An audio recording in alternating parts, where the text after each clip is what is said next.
се работи за монструозно садистичко убивање, односно одземање животи и ликвидирање на деца. 3 доживотни казни затвор за случајот Монструм, по една 15 годишна казна е конечниот исход од повтореното судење за настаните кај Смилковско езеро.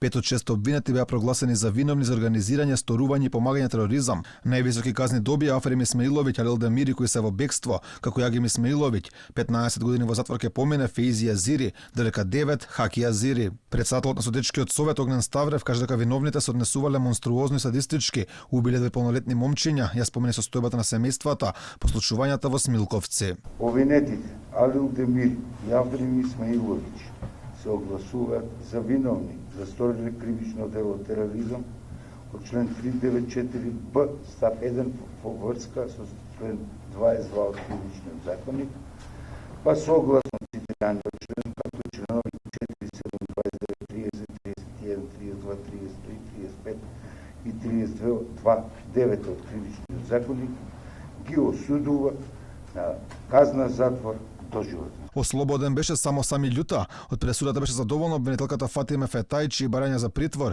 за сите првостепено обвинети беа прифатени.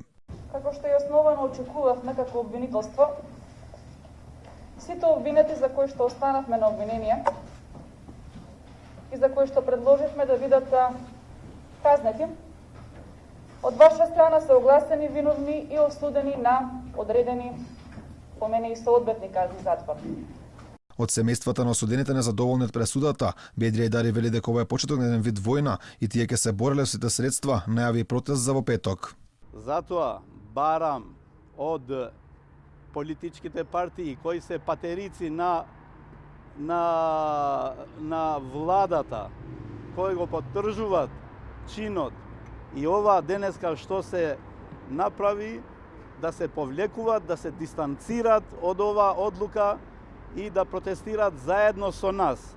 Значи, ние ќе протестираме во петок со сите расположиви средства. Ова е еден вид на објавување на војна, но само се случи индиректно, не со директни закани. Адвокатите на осудените најавија жалби за оваа пресуда, велат дека овие пресуди по порачка на Фатиме Фетај биле доказ дека Македонија е далеко од владење на правото. Да подсетам, во својот завршен збор, јавните обвинители токму овие казни ги побараа. За обвинетиот Хаки Азири 9 помеѓу 10, за обвинетиот Фейзи Азири единствена 15 и 3 доживотни. Тоа укажува дека уште од почетокот на изрекување на пресудата па и до изрекувањето во поглед на притворот имаат договорен определба на притворот. На 12 април 2012 година, на ден Велики четврток, беа убиени младите момчиња Филип Славковски, Александар Накевски, Цветан Чоацковски, Кире Тричковски, како и 45 годишниот рибар Борча Стевковски.